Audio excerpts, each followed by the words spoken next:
So Michael Porter Jr. is gonna be a star.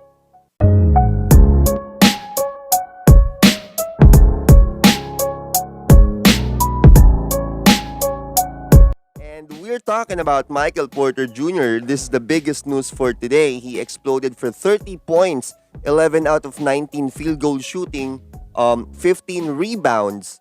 This is coming off another performance against Oklahoma City Thunder. 37 points, 12 out of 16 field goal shooting, and 12 rebounds. So he's really becoming a monster. Now we expected him to be before siya na-injure before. Before nagkaroon siya ng massive lower back injury before siya punta sa NBA draft. Now, this is an inspiring story for not only the Denver Nuggets but for him also. Looking back, he was the 14th pick sa 2018 draft. Way below Trae Young, way below Luka Doncic, and way below the number 1 pick noong 2018 na si DeAndre Ayton. So, if you could recall yung storyline ng 2018 draft, way before, we're talking 2017. Now, we're looking at MPJ being a unanimous number 1 pick going into the 2018 draft. Hindi pa siya na-injure nito. Pinag-uusapan natin na he's just coming out of high school and he was ranked as the number 1 prospect before siya mapunta sa Missouri, which was his college alma mater. So he was really being hyped as this next Kevin Durant, next superstar that would shine because of his height, smooth yung 3-point shooting niya, good defense, and overall athleticism niya. Star really is written all over him. That's Michael Porter Jr. Now, what happened was that in 2 minutes of his college basketball season, he was injured. So he suffered a back injury and he had to be under the knife. Minimally invasive back surgery on November 2018. And after that, actually, many scouting scouting people, if you've had this kind of injury, although minimally invasive lang siya, pero back injury or notoriously recurring, so you will have that, then sometime in the near future you would have another one or something related to that. So many teams have given up on him. Wala nang naniwala sa kanya.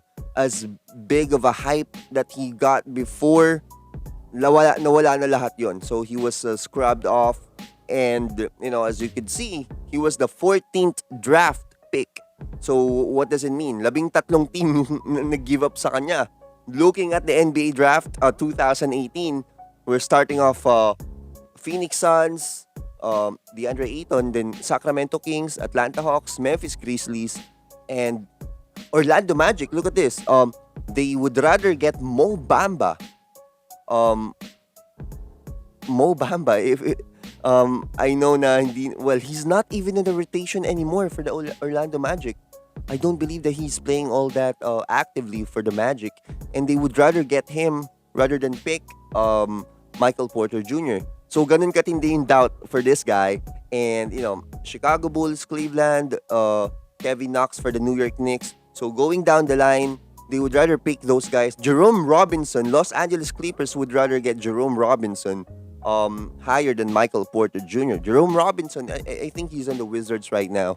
Na-trade off na siya ng Los Angeles Clippers. Now, what I'm pointing out is how quick, it would be for these, for the hype to leave you if you're down, like what happened to him.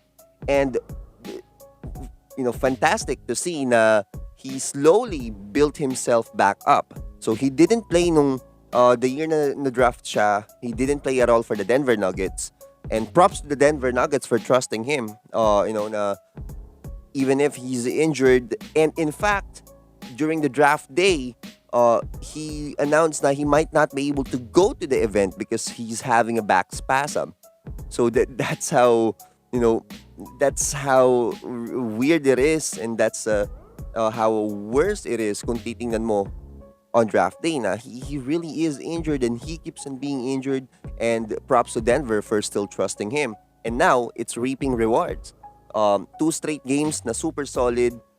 Looking at him, he, like what I mentioned, he has superstar written all over him. This is not something na fluke lang or all of a sudden he just performed this good. He really has this capability before, and he's showing it now. And looking at him, he's too big for his position, small forward.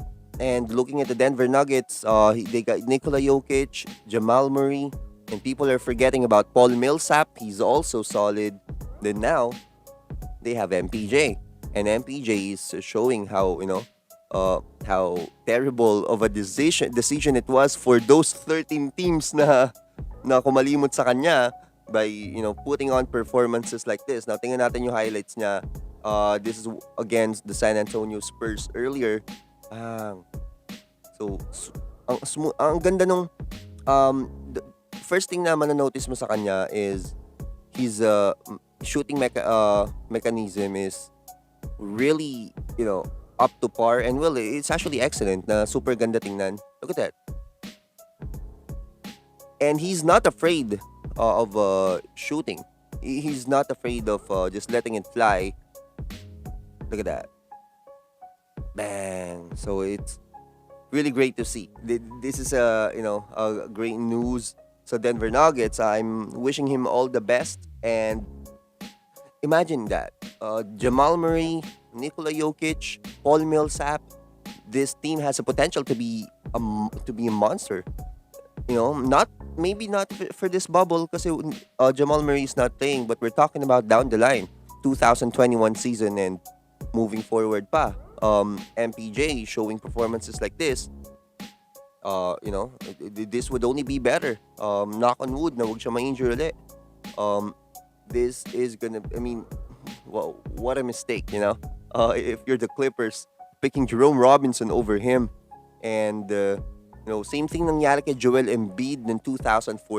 Two teams would rather pick Wiggins and who was the other one? Jabari Parker yata 2014. Let's double check. Pero imagine that, no? Parang he was injured and you would rather pick someone that's way below. Jabari Parker nga, number 2. Then Joel Embiid, number 3. And now, look at Joel Embiid. He's a superstar now. And where's Wiggins? And where's Jabari Parker, for God's sake? So, that's it. That is, one of the examples na you should scout better. You should, look at talent more than you look at, physical situation ng isang player. And this is the best example of it. And, this would just be better for MPJ, and I'm excited for him. Everything is getting more exciting here in the NBA bubble. So that's it. Thank you so much.